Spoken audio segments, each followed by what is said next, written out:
Hello বন্ধুরা, আমি 6 নম্বর video নিয়ে চলে এসেছি। এই যে আমার গরুগুলো দেখুন, খাবার নেই, চারিতে খেয়ে ফেলেছে সব। রাত হয়ে গেছে, ভরতে হবে গরুগুলোকে।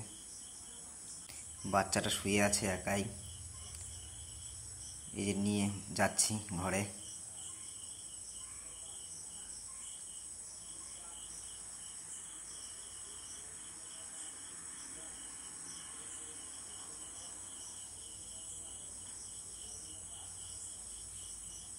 সব ভরা হয়ে গেছে, সব শুয়ে পড়ছে, কত সুন্দর।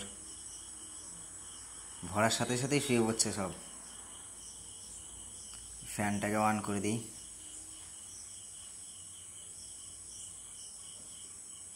হ্যাঁ, ফ্যান ঘুরতে লেগে গেছে, সব শুয়ে পড়বে আস্তে আস্তে।